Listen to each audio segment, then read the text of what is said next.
And please join us in reciting the Pledge of Allegiance. I pledge allegiance to the flag of the United States of America and to the republic for which it stands, one nation, under God, indivisible, with liberty and justice for all. And we'll have a moment of silence to remember all those men and women who serve our country now and here as well as abroad, and for all those who have given their lives for us.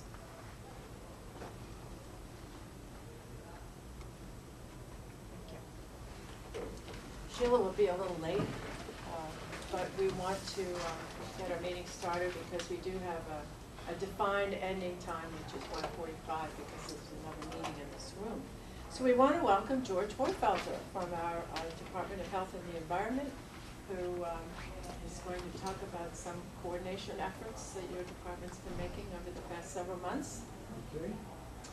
I'll give you a brief overview of all of the sort of the regional programs that we've been working on, some on a continuing basis, so that they have lights on activities. That being the septic loan program, we're of course monitoring all the beaches and towns on 350 beaches on Cape Cod this season, and working closely with the Department of Public Health to fulfill all the monitoring and the reporting requirements and public notification requirements. They have a website that lists all the beaches that are open and closed, but we typically beat them to the punch and have the county's website also notifies people when the beaches are open and closed. Also gives a historic reading of everything. I understand as far as emergency planning, Sean will be before you next time to describe some of the activities with shelter preparations and medical reserve corps. One of the things that sort of transects emergency planning as well as environment are the Tier 3 reporting. These are people that are businesses in the community that have chemicals at concentrations or amounts that the public has a right to know. It's the right to know legislation. We have we assist over 340 municipalities and businesses to fulfill their reporting requirements.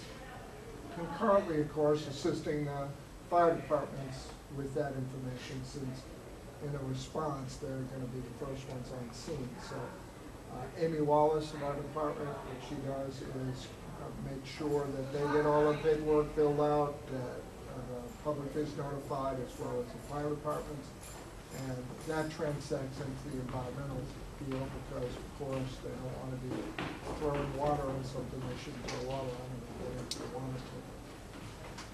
Regionally also, we have, as you may know, conducting landfill monitoring in all of those towns that have landfills that are under closure or presently going toward full closure.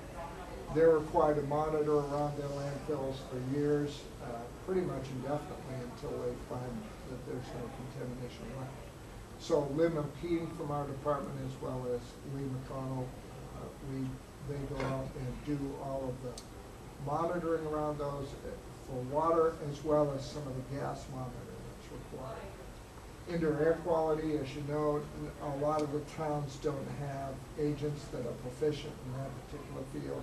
So the regional resource through Marina Brock here is the one that's dispatched to private homes and or businesses, and working with municipalities for environmental health and safety for their workers, DPW, fire, and police. More recently, we're moving toward getting Marina certified to teach some of the OSHA courses that are required under the environmental health and safety requirements. And this is as a cost-saving measure to the towns. The department, the DPWs are chipping in to sort of pay for the training for Marina, and as well as Mass Maritime, who sees the benefit in training, particularly for entering places that have been hit with disasters. There's a special training for that as well as the standard OSHA training. One of the initiatives that we're continuing with because of the wastewater issue, of course, continuing work at the test center, which is a regional facility, is actually call the Massachusetts Alternative Septic System Test Center because it's the only one in Massachusetts and one of 4 on the continent.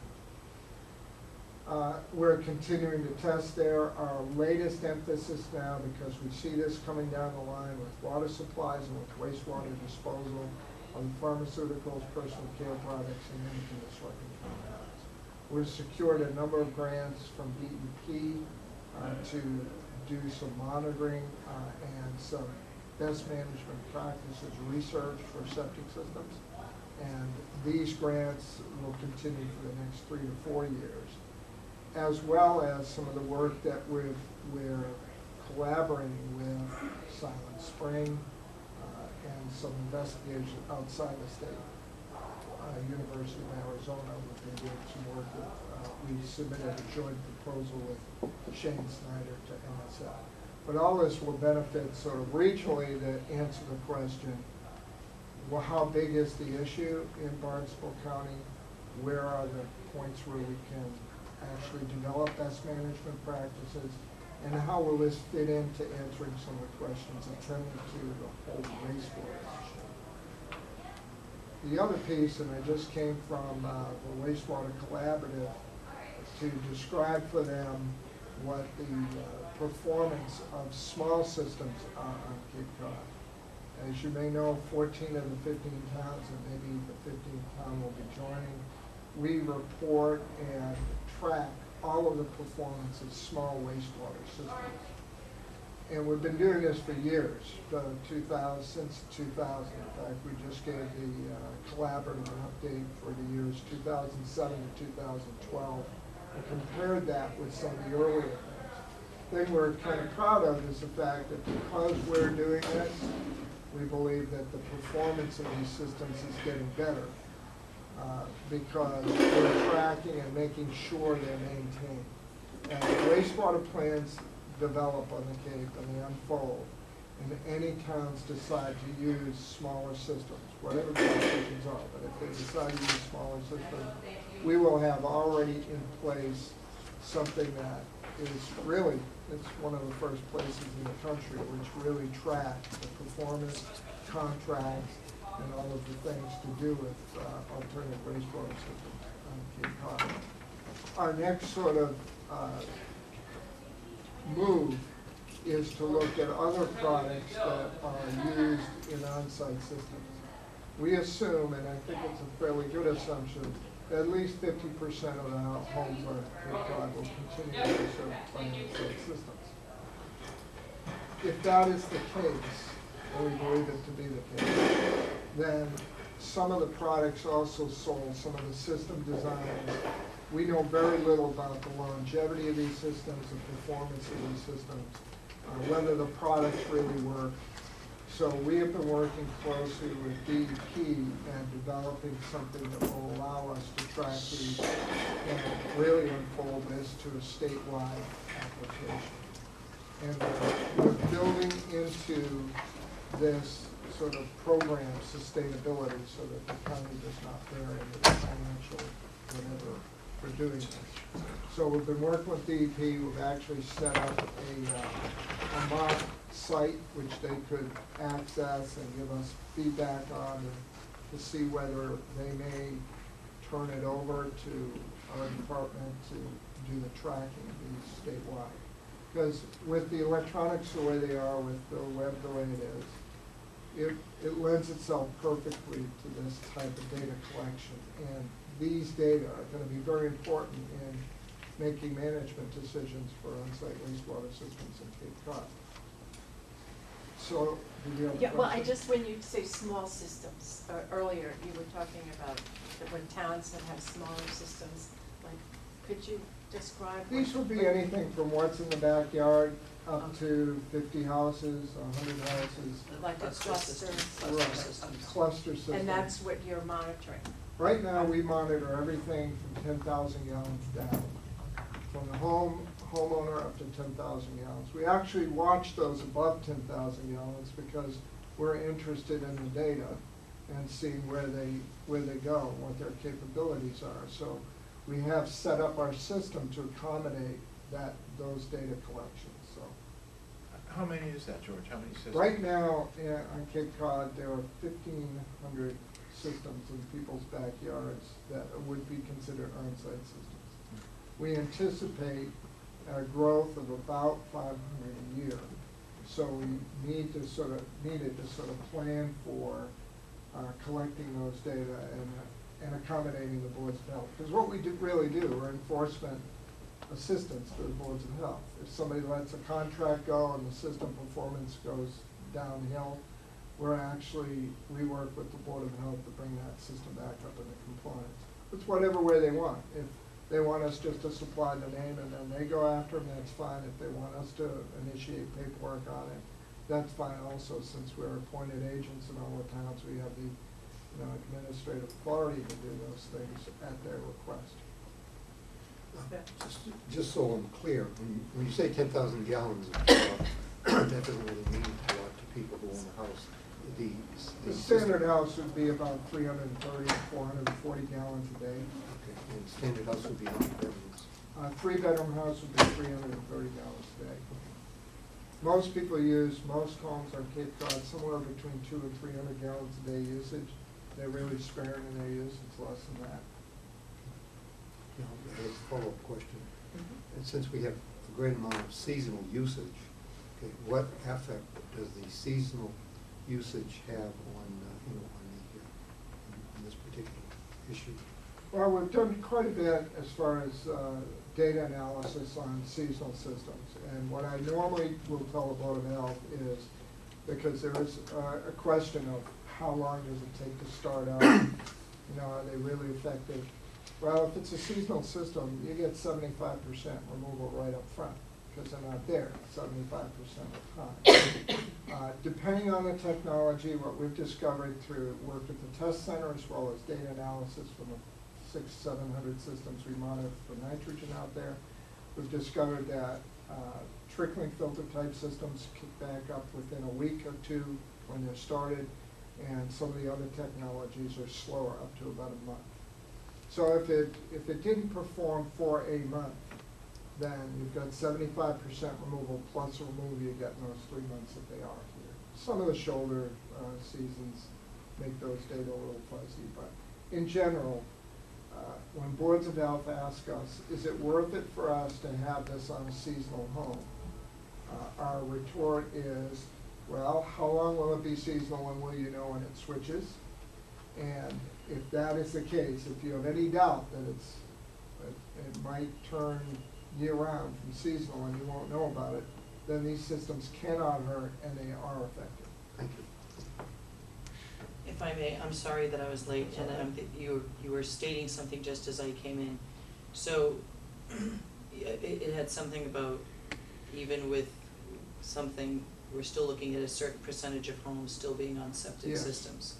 And I'm aware of, we've heard this before, even if there were treatment systems put in that are more traditional, we're still looking at 60, I thought it was about 60, so what was the percentage you said? I said at least 50, Yeah. and I'm real comfortable with 50. Right. Would I make a bet on 60 or 70? Yeah, Yeah, I it probably could, would. it could be, It'd yeah, be a that good we would bet. do this. So therefore, we have to look at the efficacy of these other Right. systems, because their efficacy is gonna be part of that overall success of us being able to do something about Correct. our wastewater. There's two main areas we're looking at. One are the alternatives, which we track, and we have, I will say, we have the best tracking system there is out there. And then the other part is, as you start thinking about long-term use of septic systems and the different products coming on the market now, not for denitrification, but other products, plastic tanks, plastic chambers, 10-inch fabric wrapped pipe, there is very little known about the longevity of those types of systems, and yet they are garnering state approval. So what we have asked the state is, if we could design for them, at no cost, which we did, a tracking system for every type of system out there, stone and pipe, you name it, so that we can start to develop for wastewater management people longevity statistics on. For instance, you go into a neighborhood to sewer someday, You may say, well, how many people recently replaced their systems, and what are they replaced with? What's the longevity of those systems? How much are we going to get as far as opposition for putting a centralized solution in there, or even a cluster system in there? You'll have data at your fingertips to say, here's what the capital investment has been in the past 5 years, here's where we expect it to go based on the data. Right. So are you coordinating that information with the Cape Cod Commission as they're putting in this application? I mean, they're looking for that type of information because part of what they're trying to do is a rate model on top of looking at the different solutions so that you can compare if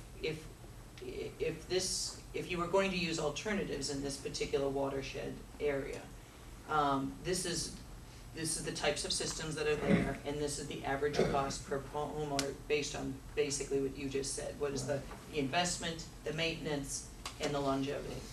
So that gives you a figure of cost, and then what would it cost if you were going to use some other system in there? If you were going to just dredge, or if you were just going, or if you were going to use traditional systems, or a cluster type of kind of a traditional system on a very small scale.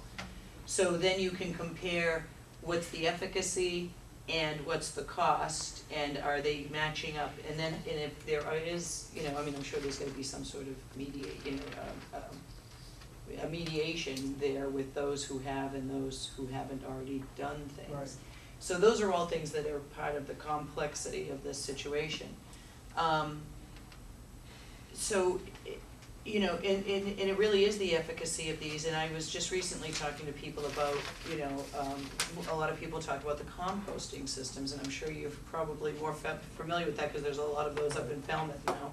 And I said, well, what is the efficacy of those? Everybody's saying, well, you can do compost. And somebody said to me, it's not, I think the efficacy is better than what you would think. It's really the social acceptance of some of that, because there is a personal maintenance, or what they're, and I'm sure these things will develop over time too, where they're gonna be, all bells and whistles. However, tell me about those. I mean, Okay, as you know, as Pat probably intimately knows, because she signed the MOU, right, our department recently submitted an MOU, right, proposed MOU to the town of Falmouth, mhm, to do very much like what we do with IA systems, because the key issue with composting toilets is not that they're great green technology, which they are, which they will reduce water use, which they probably keep waste close to the source so people stay responsible for it. They're probably not so unacceptable, and somebody wouldn't want them in their house, although there'll be a percentage that don't. The key question is nitrogen. So what we have designed for the town of Falmouth is a study plan which, integrated with their demonstration project, which will get at the question, if everybody in an area used composting toilets, what would be the true nitrogen load reduction? Because there is a feeling, and it's really only hearsay, that these would reduce nitrogen to that would be no nitrogen left. right. This is clearly not true. There is a number, and it's just like we went through with IA technologies. People always say, George, you don't like IA technologies because you say they don't work. My answer back is, I never said they don't work. I'll tell you exactly how they work. Mhm. And that's the same thing we will do with the composting toilet program that's going on in Falmouth. They have a demonstration sort of money that was set aside at town meeting. We submitted to them a very modest proposal to get all of the data, much like the test center gathers data. Mhm. Same protocols, same quality assurance plans, so it will tell you at the end of this how efficacious are composting toilets in removing nitrogen. We'll have cost data because we developed the form which said we want to know your water use, your cost data, we want to know everything about your house pretty much. And town of Falmouth is actually providing an incentive of actually $5,000 check for somebody.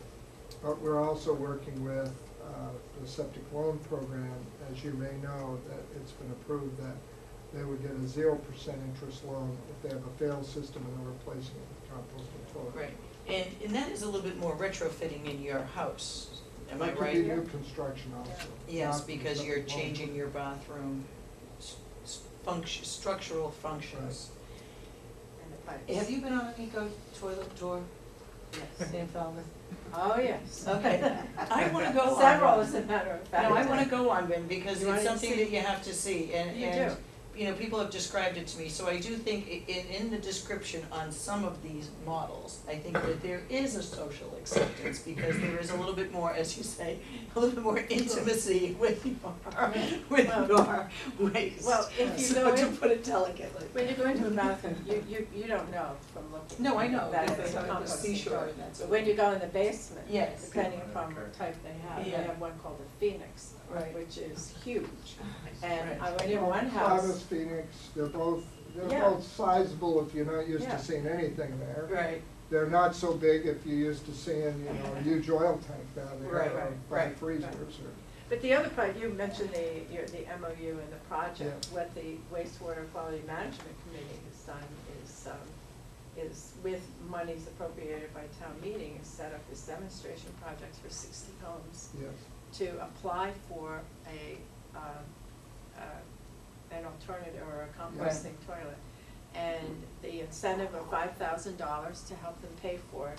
And then I think they're also have decided that because the maintenance of it is another factor, Yes. is to maybe reimburse the homeowner for 1 year of maintenance as Right. well. so.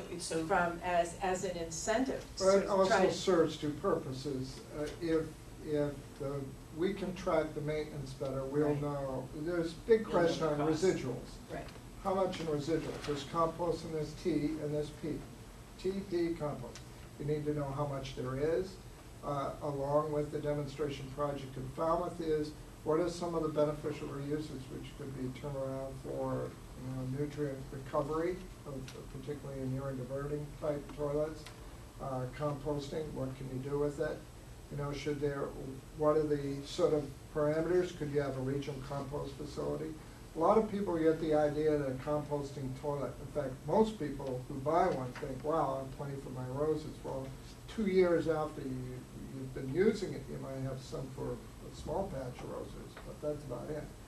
There's quite a load reduction, quite a volume reduction in composting. So we needed to know those figures, and I think as part of sort of the overall mission that we have, serving boards of health, to know that information, that's why Okay. we thought this would be a good thing. Well, all of that data, I think, if we have to make it mandatory that you have to, collaborate with the Cape Cod Commission when we have. Or data are public. And We the publish public, all of right, it. right, because we have to have, that's just gonna help everybody understand that even though this does seem very green and it may not be as cheap as we think it is, it may not be as the Right. savings we think it is, nor we could be going through all of these gyrations and it's still not taking care of our problems, so But there are a those lot are the of things. people that already have these. Yes. Right. Yeah, I mean. Yeah, I think, draw Well, a they're little committed. distinction. The ones that have had them in the past, take the T, which is usually loaded with nitrogen, and put it into a septic tank. So they garner the advantage of the water reduction for sure, but their nitrogen reduction may not be as much because they're putting the T back into the system. Mhm. So under the Falmouth program, and this is what we ask, that if somebody was to do that, an existing system be monitored under your demonstration program, they would discontinue the use of that pumping into the septic tank.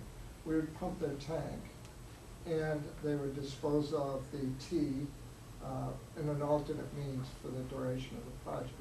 And that we could still get the data, Right, because it's fairly useless to package the nitrogen in a nice little liquid and then just put it back in the septic tank, which is adding it to the water, which is then going out the door. right, So we know what it will take to get the data we need. So that's why we've placed restrictions on those who already have systems that are not quite doing the practice to remove nitrogen. And I think that those who really like these things, in Falmouth in particular, want this to happen too, because we'll start reporting nitrogen numbers that are very high, and they'll be going, well, how can this be? Well, the T is coming in here, and the T is loaded, so it doesn't disappear in the tank. right. Is this rising to the level of being a DRI? I don't know. Okay, because I was really curious as to what the Cape Cod Commission's involvement is. No, I'm just saying for the, For the data. it's not a DRA, it's just the data as far as they're trying to do this application, the model The application that they show. MVP. Oh, the Yeah, MVP. the Yeah, the MVP. multivariate. Right.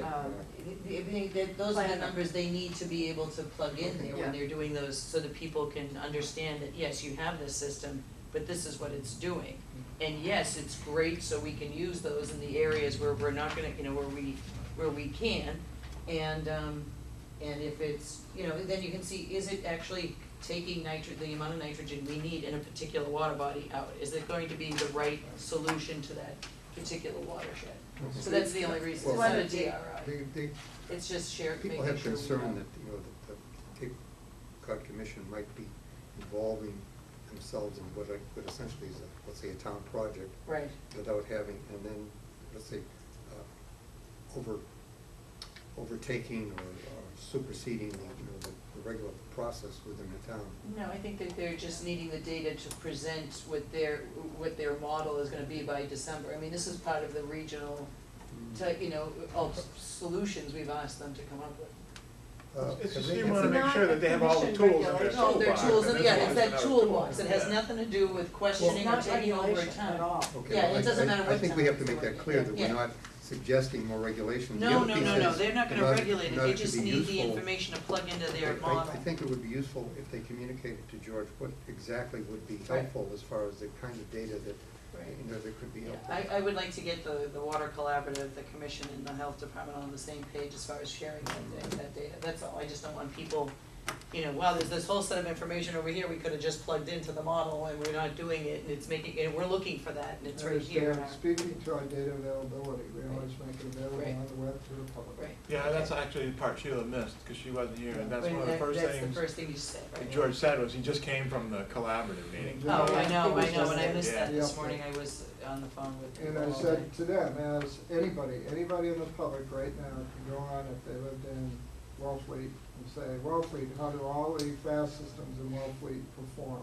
And there would be the data on a graph, and the raw data right down beneath it. And if they wanted to download and play with it all they want, they could. I'm gonna have to look at mine. Yeah. So, I don't think it's working. and that will be very similar in this project, because you will want to make sure people understand the benefits and limitations of Right, this. that's all, and particular that's the only technology. thing, where, no matter what town or where it is, right, okay, Right. good. Can I ask Thank a you. question going back, George? I'm not understanding something. You said you guys monitor all of the small systems, Yes. 1,500. That number sounds awful low to me for some reason. So maybe I'm missing something. So everybody on Cape Cod, here's the bucket, everybody who's on a sewer. Here's the bucket, everybody who's on a big system, over 10,000 gallons. And here's everybody who's on a small system, and that's only 1,500? 1,500 advanced treatment units. Oh, okay. Not Not septic just regular old. There are 95,000 dwelling units. And what's the difference between an advanced That's what I'm treatment missing. unit? Advanced treatment unit, I have a septic system in my backyard. It has no treatment other than a septic tank and a leach field. Right, Somebody else might have a septic tank, a treatment unit, then a leach field. okay, Those treatment units, we figured out a long time ago, if you don't maintain them, you might as well not even have them, because they don't work. If you aren't watching them, they won't work.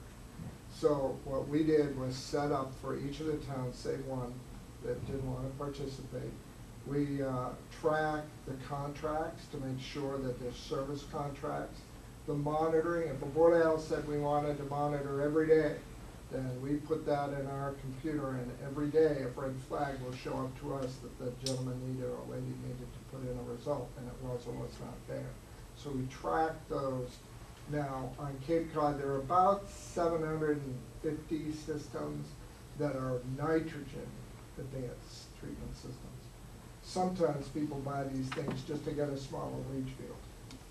The other thing we're doing sort of regionally, and this involves the test center, is we realize that as larger solutions may come to a vicinity, say there's 100 houses and they say, someday we need a cluster system and they're a small system.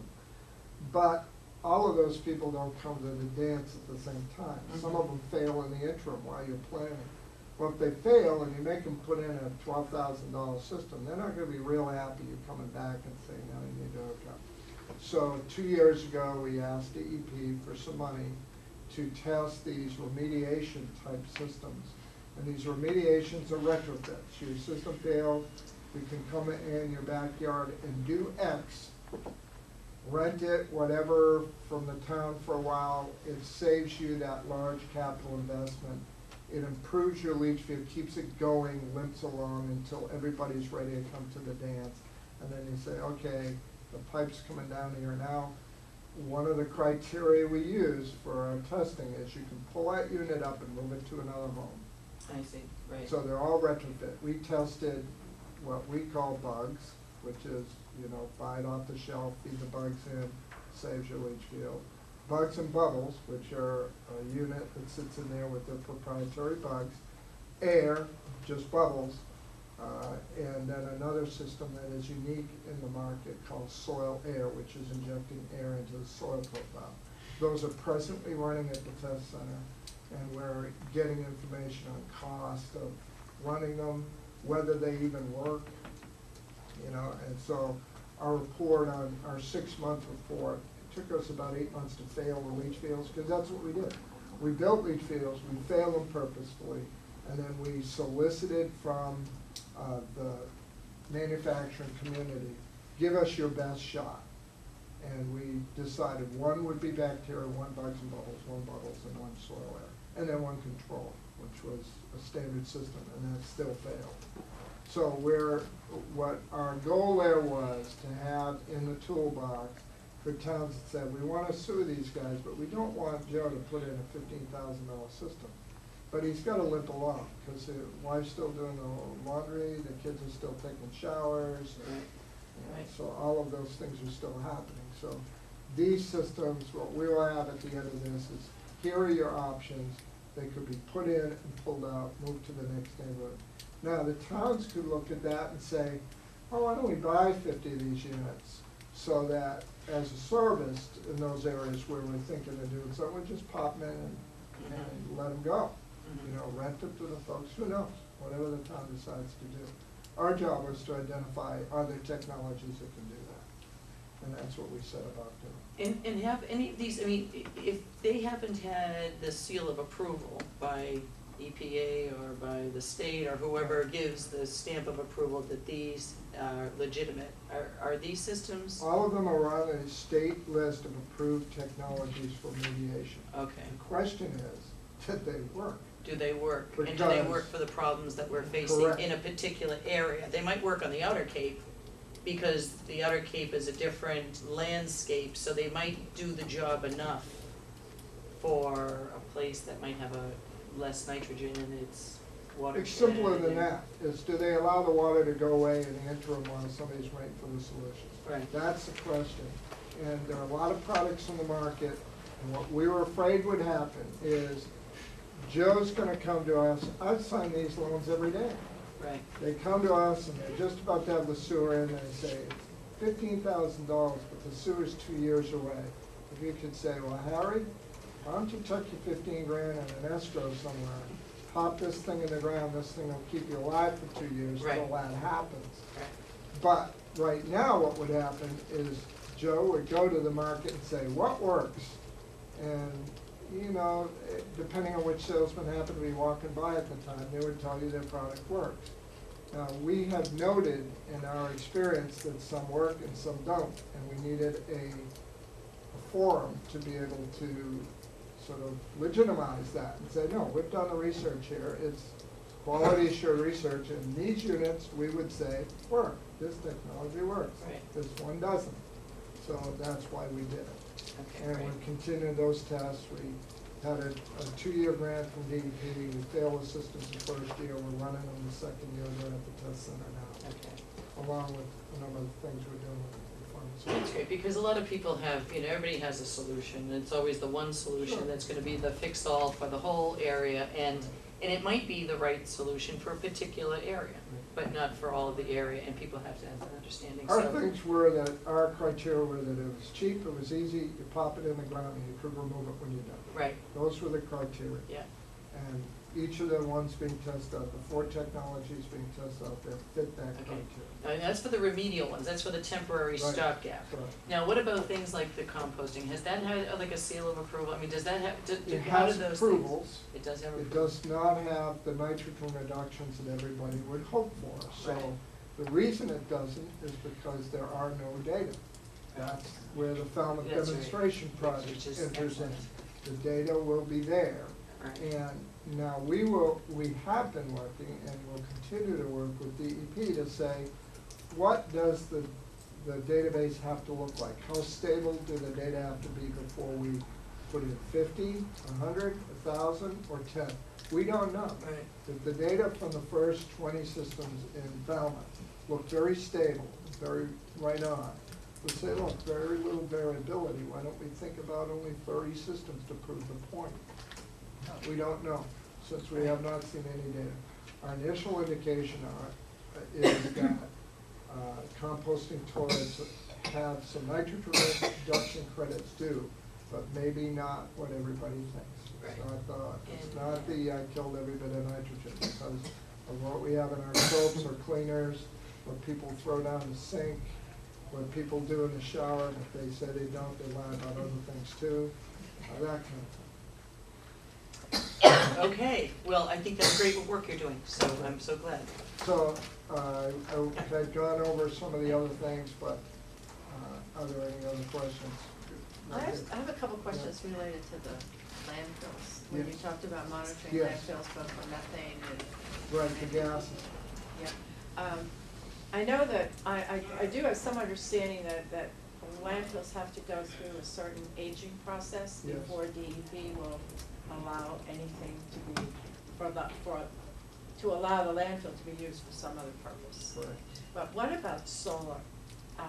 Does DEP make an exception to solar? I mean, if you had a landfill, say that was only there 10 years, and it would require 30 years to cure, or whatever the term is, could you still use the landfill for solar array, or? You could ask DEP this, Yeah, but there is ask no reason, just because the gases and the water is monitored for different reason other than a danger to something directly on top of it. You know, methane is a gas which comes off and with the decomposition, anaerobic decomposition of organic. Mhm. But if you put a cap on top of that and you had people under it, yeah, you're gonna kiss them goodbye. But if you had structures there that allow the free passage, solar over some of the old wastewater beds at the Barnstable treatment plant. And the only thing that, the only problem there is if you put them over a leaching bed and you need to service a leaching bed, those puppies better be high enough so you can get your machinery in it. Right. But in a landfill, I mean, about the only thing you're worried about is what's gonna grow up and over them, so you better be able to, color around. Maintain. Yeah. The landfill projects usually require that the membrane that is covering the surface is not interrupted. And that seems to be the only caveat with regard Right. to this structure. The leaching, the business of servicing a leaching field is certainly one that, you know, that identifies exactly where it's gonna go. I know those were issues of concern when we put the array, or putting the array at the Harwich. They worry a little bit on the methane, why we want a methane hydrogen sulfide, is the migration of the gas into any adjacent areas where it might collect and then be an explosive. We had an incident in Wellfleet where, a couple of years ago, where one of the numbers looked high enough, but somebody had transposed a decimal point. We thought it had reached explosive level. And it had, but that's what they're worried about. If there's a basement next to a landfill and this gas migrates in there, goes boom, it's not very good for folks. No. But that's what they're concerned about.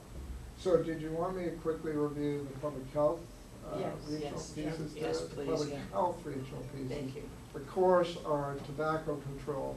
We run a tobacco control program because it's been so efficient. We actually do outside of the county too. We're paid for doing that. The state pays the contract to do that. And we hire subcontractors to do the sting operations because none of our staff looks like they're under 21 years old anymore.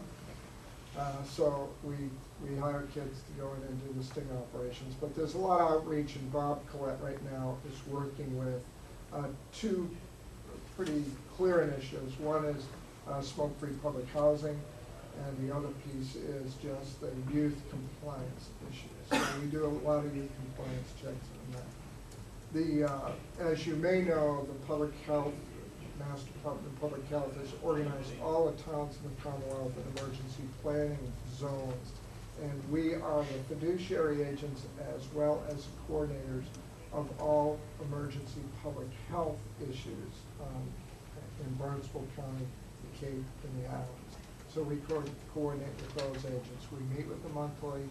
We do trainings with them monthly, both emergency trainings as well as get their CEUs so they don't have to go off Cape or off island. Well, they have to go off island, but they don't have to go up to the mainland. So that is a grant. It's usually about $500,000 a year. And we use the majority of that for writing their public health emergency plans.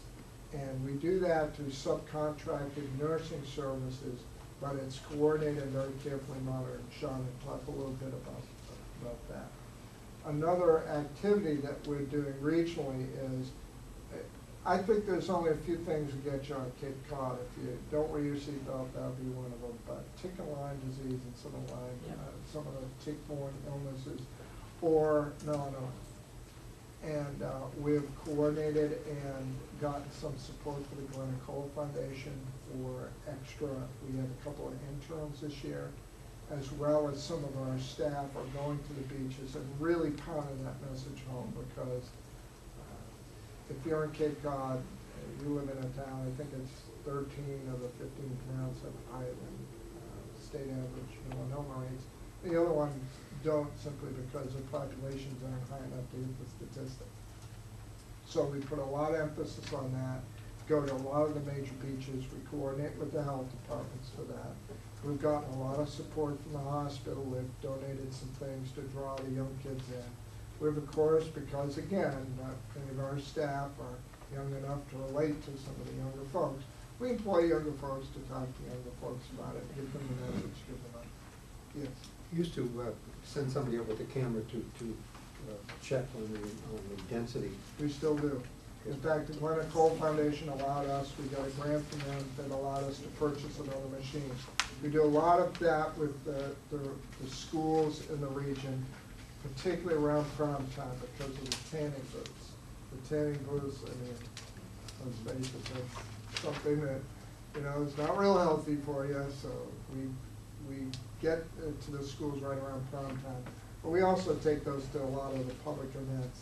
And it's probably the number one thing. I mean, if you looked at like the tobacco control, one of the most effective things is to show people, a poor guy in the shower says, hey, I can't turn toward the shower because I got this thing in my throat. It's the same thing with skin cancer. If you can show a young person what their skin looks like now, what it could look like if they don't protect themselves, it's very effective. We found, in fact, Sue Rass, when she was with us, actually did a study, and they moved forward to try to publish this with in sort of a low-grade publication, but still, it was good statistics showing that after we visit the beaches, their whole assessment of risk changes as far as their sun safety goes. So that's a pretty large thing. We coordinate and staff the rabies task force, which, as you know, because rabies made it over the bridge, we're doing a bit with that. The public health nursing, this is something that in our department, years ago, we used to have 3 public health nurses that serviced all of the towns on the Cape. The towns had, after that, after we lost our public health nursing, the towns had sort of gone to private subcontracted services. What we're finding is that many of the services they need, many of the services as far as the wellness fairs, vaccinating their staff, their police and fire, some of their other staff that are at risk for certain things. We've found it's more cost efficient to start those public health nursing services from here. And we're beefing up our staff and getting them into the town. Sustainable because the vaccines are purchased by the towns, but we'll vaccinate their staff for them. The wellness fairs, you know, I used to be really pooed down as far as wellness fair. I used to say, yeah, all right. But it's clear, the statistics are clear. Mhm. The businesses have done it. Prevention, there's the key right there. And, you know, a test shows you something that, you know, if you're a year late on that test, and I'm a true testament to that, believe me. I can speak from experience there. One test saved my life. Hoarding task force, we coordinate the hoarding task force. Now, you say, well, you know, hoarding on Cape Cod. Every town's got one. Most towns have two. No, Bill, I'm not. We have been in Bill's house. We have made some comments, but no, we believe this is something that, you know, you look at it as kind of a minor issue, but one hoarder in a town, we've figured out the thousands upon thousands of dollars in resources it ties up in a town. So, working with the health agents, working with some of the social, the folks who are getting into homes, who are used to dealing with it, psychologists, we're coordinating an approach that a town can make to save them resources when it comes to discovering a case of hoarding, which has reached a level where public health is impaired, or the health of a person, just the person themselves or children are involved. So we've been working on that for about 3 years now, and that's really, I think it's coming along quite a way. Mashpee has its own task force, but we've been working closely with them to try to, because they spend a lot of money. They had a couple cases, and you know, you get health involved, you get the courts involved, then you get the police involved, you get the fire involved, so everybody, you can get together beforehand and figure out what the correct approach is. Everybody understanding what the limits of their regulations, laws, and boundaries are. Then I think, you know, before the incident, then you're gonna save the towns a lot of money. And you're gonna address the problem, which is key, so. Okay, that's, you know, other than running any emergency stuff, you'll hear from Sean. Yeah, Any he's questions? coming next week. Yes. We reversed our agenda, so he'll be here next week to I talk about do that. sort of have a question, Yeah. George, going forward, sort of the emphasis on the special commission's recommendation was sort of what opportunities may be out there working with either DEP or the state overall in the area of public health. Do you see that maybe we could explore further? I see two areas, main areas. Right now, DEP, the clear signal from DEP is they want to move out of the approval of alternative type technologies. They want to leave this to the towns. But they don't want to pull so far out that anybody can come in and sell, you know, black box. So we've spoken to them, and we are candidates for actually setting up an approval system. Now, I believe it will be for the entire state, and it will definitely draw upon coordination with DEP because they're always going to be the final signature. However, what I've noted is that good technologies stay away from Massachusetts sometimes because the regulatory pathway is not clear. And we've started to work on formatting a clear path for technology to prove themselves, looking at data from other states, because that's something that isn't always, the state isn't always able to do. They're pulling back, as noted, with some staff, and we're used to looking at these data all the time. We know where to pick that stuff, we know what's good, we know what's bad, we know what's quality assured. Because we go through so many audits at our test center, we absolutely know how to filter good and bad data. So they've looked at us and said, you know, maybe we could take this and turn this over to the county. And we would do up a plan which would integrally involve them in the approval process. But I believe what they need is the setup. What they need is somebody to initially look do a pre-whatever and say, this technology has a chance in hell of getting there, or no, and why. And I think that's what had been missing. So it hits somebody's desk and sits there. Doesn't go anywhere. And the technology, if it's good, they're gonna say, what's the next state over? Let's go to New York. But we have some problems down here with nitrogen. You might have heard about them. And I think, we need to chase down every rabbit that thinks it can remove nitrogen. And we would say, hey, take that puppy home and won't hunt, or bring it on in. So I think that's why we would get involved in this process. The other piece there is, as I said, all the other technologies that are attendant to septics. We need to track some of that stuff too. So we have set up for the state, they could turnkey. We could either turn it over to them and say, you can use it, we developed it, or they could say, why don't you run it and give us the data? So they're thinking about these things now as they're rewriting on Title V. The second piece is bathing beaches with the Department of Public Health. Right now, the Department of Public Health maintains staff down here at the bathing beaches in the whole southeast region. Pretty much, they don't need to watch us.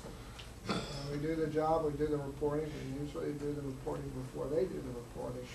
And we've been doing it for 15 years before they even started doing it. So we're well versed in it. And we want to establish better coordination with them. Each year, they fund for samples for the towns. You fund your appropriations, the county's appropriation, those that go out and collect the samples and quality assure right through the laboratory. So it's a good cooperation that we've established. We would like to start to talk to them about different ways to classify, for instance, than closing on a single number. Because many times you'll see a beach closed, it's a single number. There's a great concern about the interval between the time you've identified that number and the time you've identified a reduction in that number. Right. The other piece is that if we're doing what the state is doing,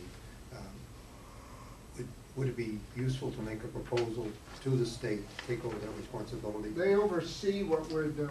I think the question I have is, why do they need to oversee what we're doing? And we've been doing it for a long time.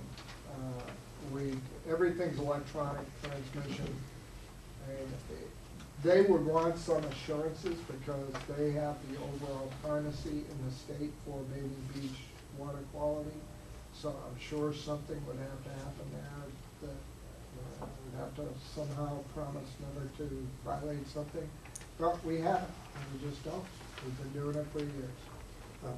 Many years ago, we talked about identifying a DNA source in order to, say, identify some of the sources that were contributing to the pollution on beaches.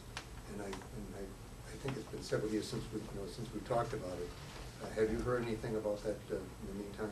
The technology, PCR, hasn't gone very far, simply because local libraries need to be established for any animals.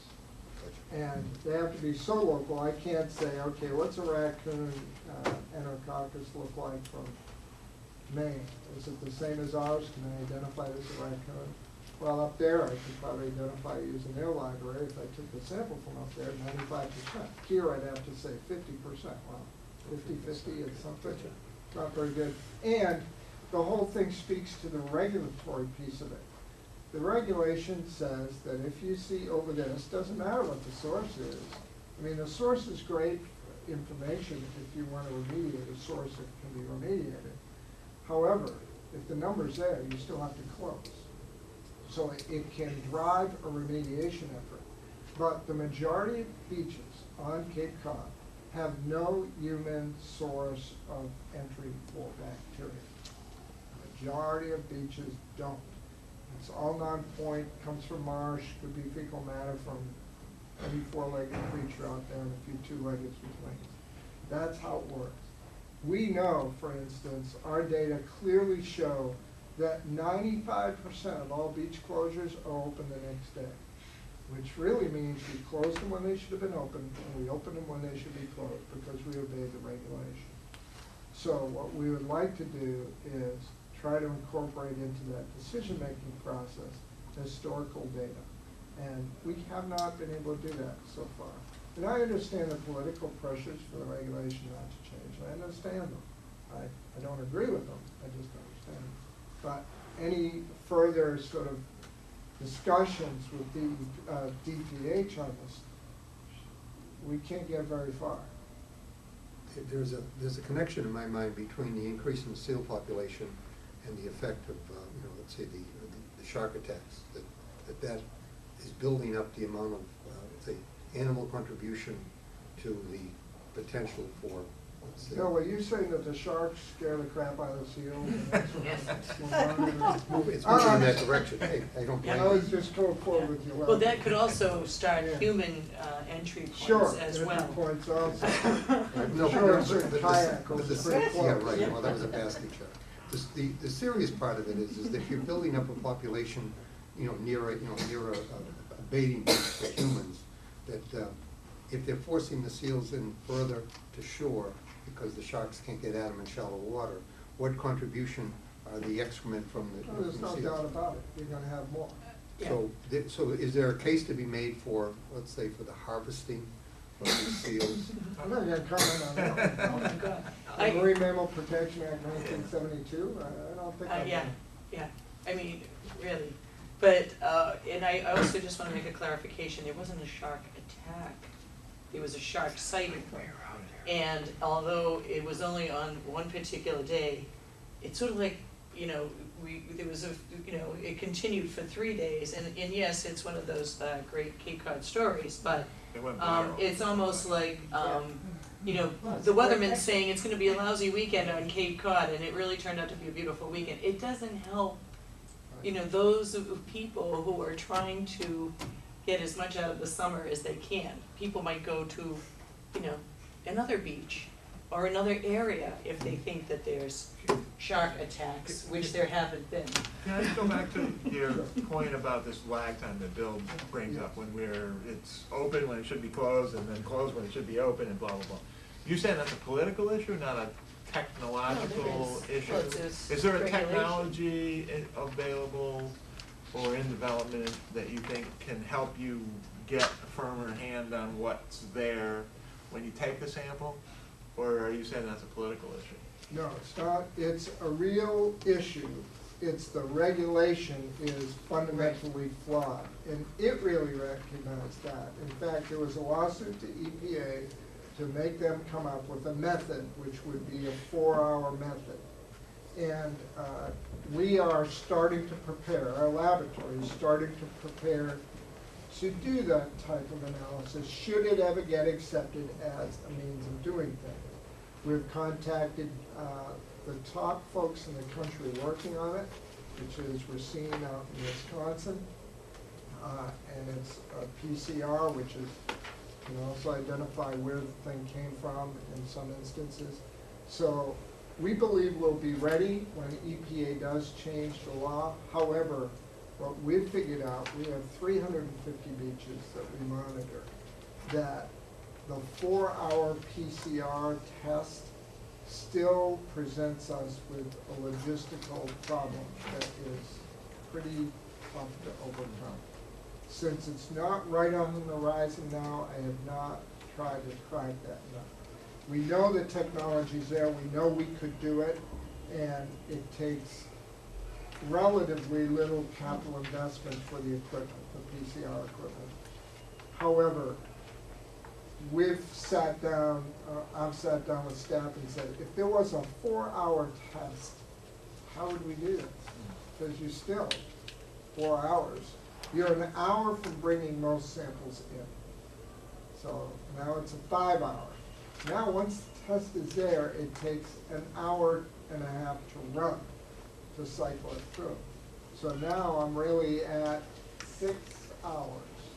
So it's not, even that method that EPA was sued to produce presents a logistical Right, nightmare. so you figure the beach day window is maybe a 7-hour Yeah. window anyway, The so, best yeah. test, of course, is one you could pick it up, Right, look at it, okay. say, There's a okay, problem. or no okay. Can't do a straightforward microwave spectrometer examination of, of whatever's there. And then- Bacteria, you'd have to find out what there's thousands of bacteria out there and only a few of public health significance. In the natural environment, they're everywhere. Right, and more so. So it's really the regulation that is causing the pond lapse. Yes, and I Yeah. think. Is it because it's probably a 1923 regulation I or something? think it's just their. That's pretty darn close, Pat, because what it was that regulation was instituted back, regulation of this type instituted back when there were large sewage outflows and polio was there. Oh, yeah. So what happened was that those regulations and monitoring for indicator bacteria never changed. And it's 24 hours or 18 to a test. So it's there. The only objection I have to it is if you've done a sanitary survey and discovered there are no possible avenues for human fecal material to get there other than the occasional huggy load from somebody who washes a diaper out there. And that's possible, we've seen it happen. But if there are no sources and you get one high count, what I would argue for is if you've got historical data, a good sanitary survey that says it's gonna open the next day, 95 times out of 100, then don't close it. That's what I would say. I mean, but now that's where I said it becomes Yeah, I political. understand, yeah. Because now it's like, how do we get that into a regulation? What would the sanitary survey look like? What would it have to look like? Who would certify it? But we've been doing this for years down here. We taught the state how to do the sanitary surveys for bathing beaches. We wrote the manual on it. Right.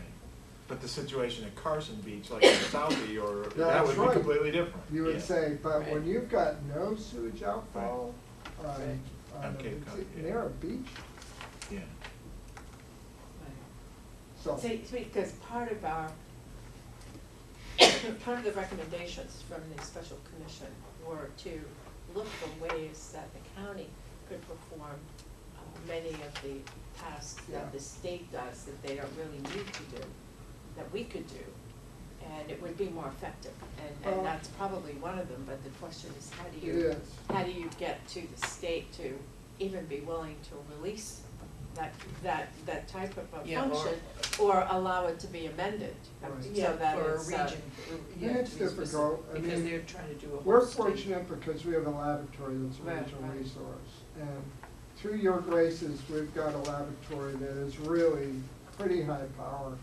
I mean, in a couple months, we'll be able to look at pharmaceuticals. There are only a couple labs in the state that can do this anywhere near what we're gonna be able to do. And I think that lends a lot of credibility to a regional resource. With the bacteria, like I said, we're jumping ahead trying to figure out whether we could do PCR, what it will cost, whether it's effective or not. And I'm looking at PCR for looking at ticks as being a regional resource. Somebody has a tick attached to them and it's fed and the doctor says, no, I'm not gonna treat you for X. Well, if you had another piece of information that tick had, that's the same technology, the same PCR technology. It's for that. I've talked to mosquito control. I talked to mosquito control and asked, when you're doing stuff for West Nile and for Triple E, how many mosquitoes can you send up to that lab? And Gabrielle gave me the number, and I said, man, that doesn't sound like a whole lot of mosquitoes. I said, we don't have it. I said, would it be good to have a regional resource that you could drop some on, do the PCR, and get the analysis done? So what I was doing is looking at all the possible, forgive me for the word, markets for PCR and saying, you bought a machine, you know, you bought the garage, doesn't matter what car you put in it. You know, and so what are the various things you can use this for? And that's what we're going for. The pharmaceuticals, they're for the drinking water. However, we need to look at our ponds. Silent Spring found some pharmaceuticals in our ponds, which are endocrine disrupting compounds. Right. They did a good initial survey. Why didn't they do more? Simple. Who does the analysis? Ship it out to Illinois at $1,000 a whack. We needed something regional here. That's why, again, by graces, we're allowed to do it. And we'll work with that and say, okay, where do we go from here? are you saying now that if I have a tick on me and it's embedded, or if it's hanging on me, I can now put it in a plastic bag and give it to you and you can tell me? You can't now because we have not, I'm You're- still in the process Of of getting it set up. but you could do that anyhow. You can send that off and within 3 or 4 days you can send it off. Okay, but in the future, in the near Yes. future, I'll be able to just say. Well, near is a relative term here. Okay, I'll well, tell you after my next budget whether that would be okay, near all right, so or that's far. not part of the things that we're got the Correct. pharmaceuticals coming in, but not the tick. Right, Okay, correct. that was my question. My wife gave me a spider that I'm supposed to bring in. I'm See going if to it's turn a- it into a to find brown it without- spider? the bill, right.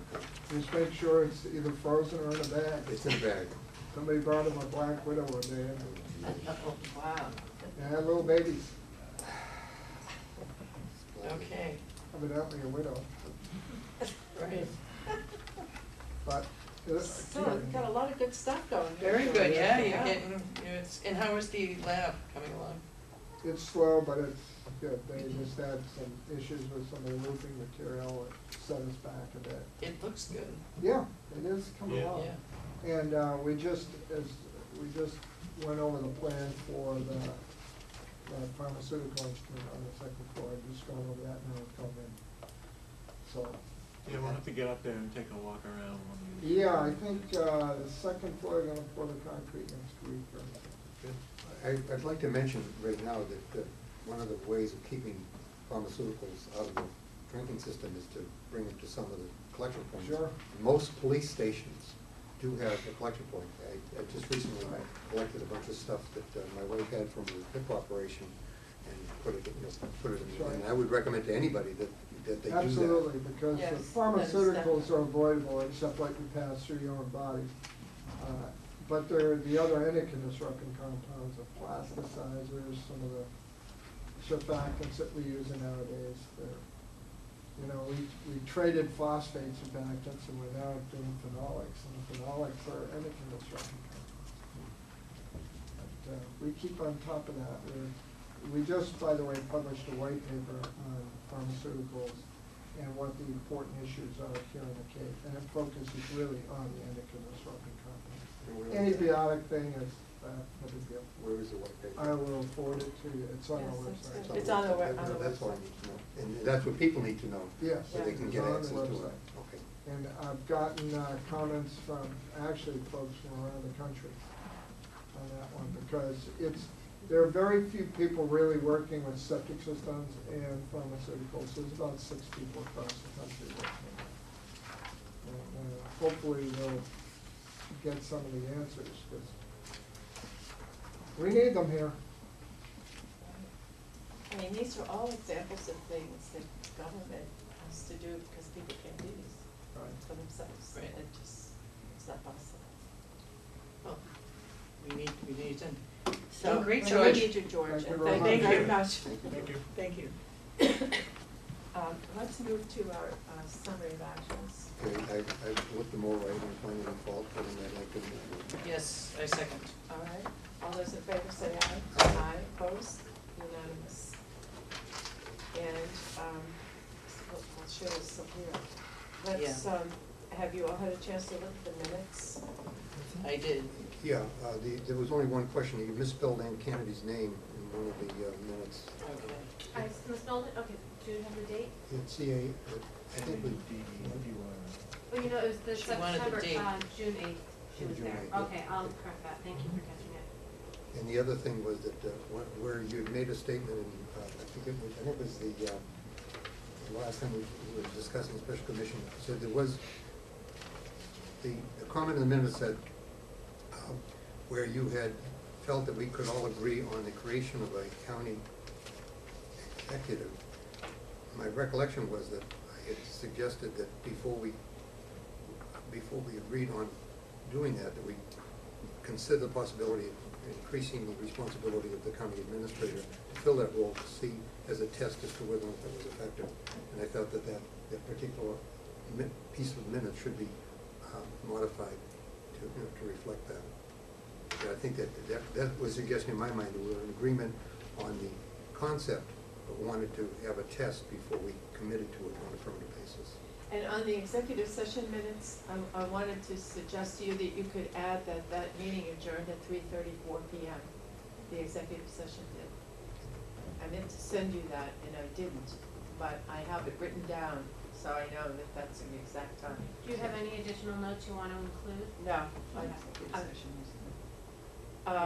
With the, yeah, Yes, following. Okay. it was, yeah, it was the one on pending litigation. All right. Yeah, and we ended at 3:34 PM. Can we vote on that now? Or- Yeah, put it as in- a Yeah, we member. can Vote vote as on the amended minutes on as that, amended. Then I would suggest that we, that Yeah, with these corrections. I'm not sure, but I have to look at the minutes about the amendment that you just put in about what we The were time? agreeing on. No, agreeing on Oh, the that. administrator and the language that was stated there. I But mean, that's I'm not not the sure if we were all in executive agreement. I mean, No, I think that, we that was at discussed the it, but it executive wasn't, session.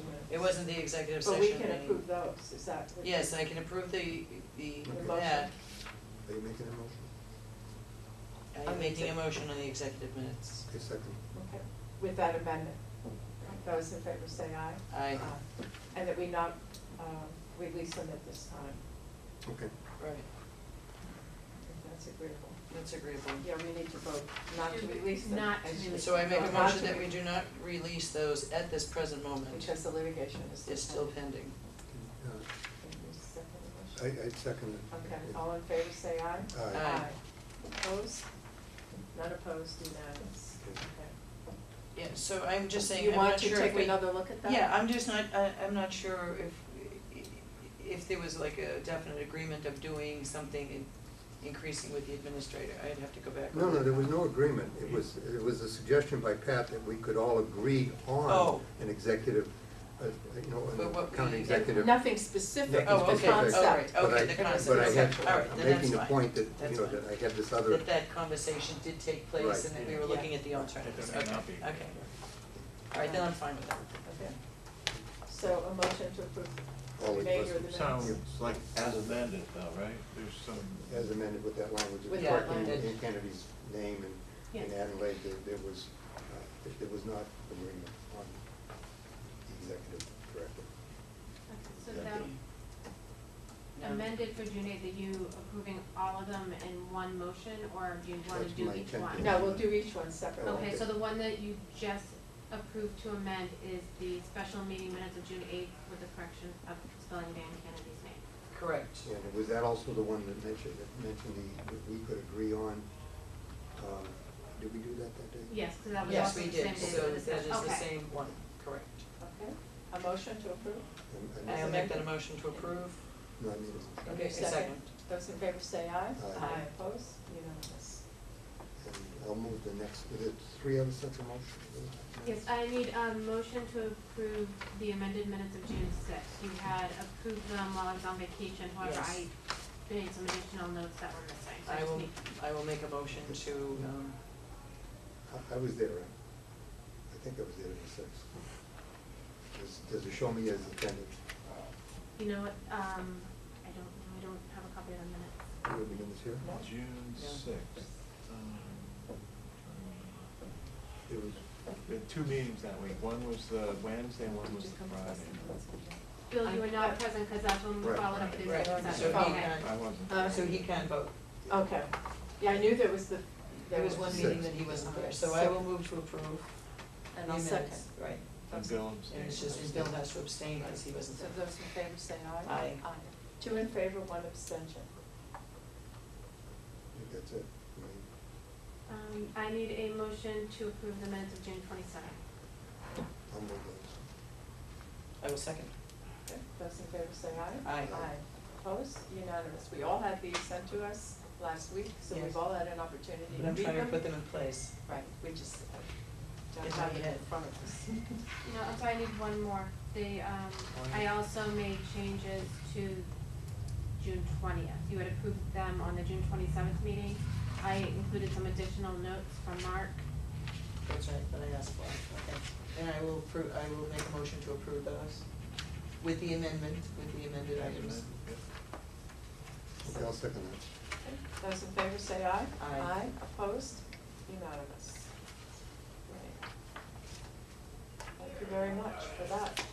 So now we're going to move, we only have 15 or 20 minutes or so, to talk about the second item, which is recommendation 3.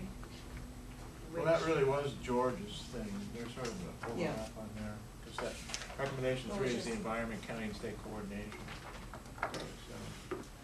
So, So we've, We've essentially Sorry, discussed. Yeah, we just yes, basically we've already did. discussed Okay. that. I don't think we've come up with any resolution on that. No. We've never heard it. Yes, and I would make a motion that we can, I'm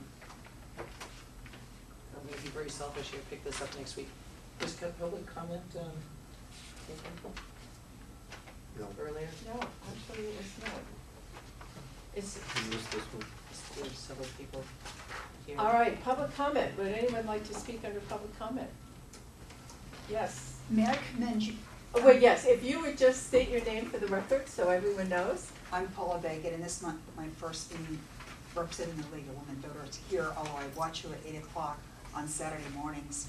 And I was so impressed by the meeting of June 27th, which was on television last Saturday at 8 o'clock, and the ideas that you brought forth, that I just wanted to come here and cheer you on. Oh, I remember that meeting very well. It was a very good discussion. Thank you. Yes, thank you for saying that. Very rare, but appreciated.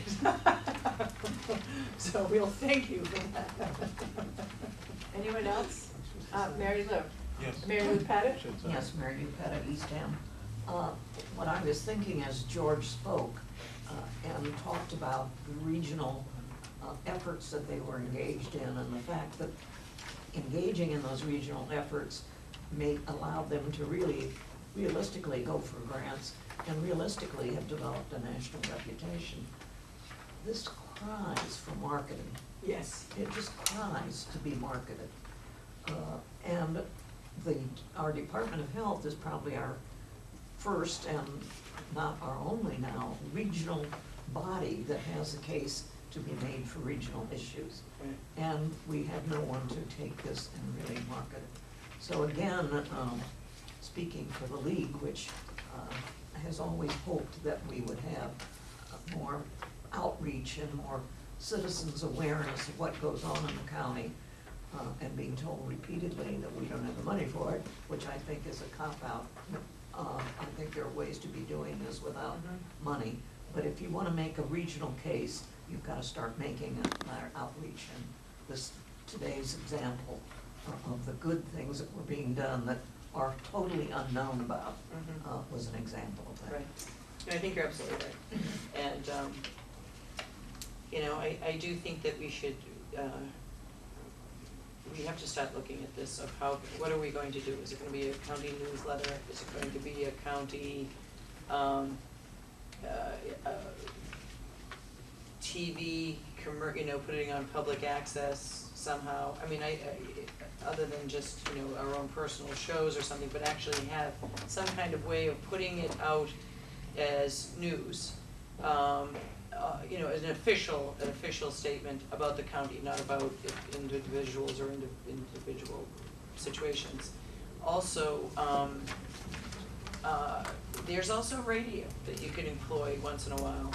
And radio is not the cheapest, and it does have a long reach, and, it's not the most expensive, as I should say. And so these are things that we really should maybe talk to people about, and we put it on the list of things that we banter about all the time, that we don't do enough PR, but to actually say, well, if that's the case, what are we gonna do to fix it, and what's our alternatives, and what is that gonna cost, and who can we employ to help us? There's other people out there, not just Mary Lou or the league or somebody going out there speaking well of us.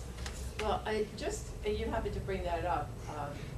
Today was my day to submit an article for the Barnstable Patriot. And I haven't been doing it for the last 6 months because of time pressures. So Bill and Sheila have been doing it. And for today's article, I decided to write something about what does county government do? And I thought this would be an opportunity to sort of educate the public about what we do. So I started out by asking that, have you ever asked the question, what does county government do? Well, so I wrote a piece about 3 things that the county has been very involved in, where we use our small $23.7 million budget, which, by the way, is less than all the operating budgets on Cape Cod, with the exception of Truro, Wellfleet, and Eastham. And with this small budget, the amount of money that we are able to leverage at the federal and state level for projects that directly affect every citizen on the Cape. So I wrote a piece about that. And then I was thinking as I wrote it, this would be a great opportunity for the three of us to plan what we are going to write in these columns every month.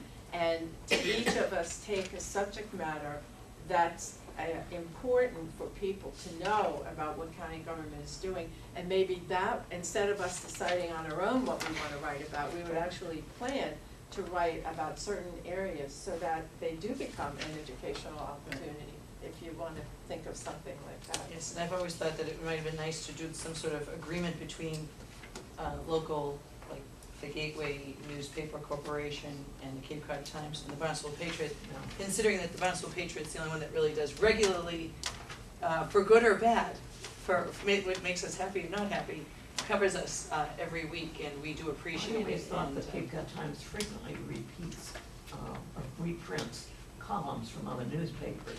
And I was gonna urge them to look at the Patriot, Yeah. the Enterprise, and maybe when they do county, because the Cape Cod Times does not cover the county, maybe they, in both the Patriot and the Enterprise, I think do in very positive ways. Yeah.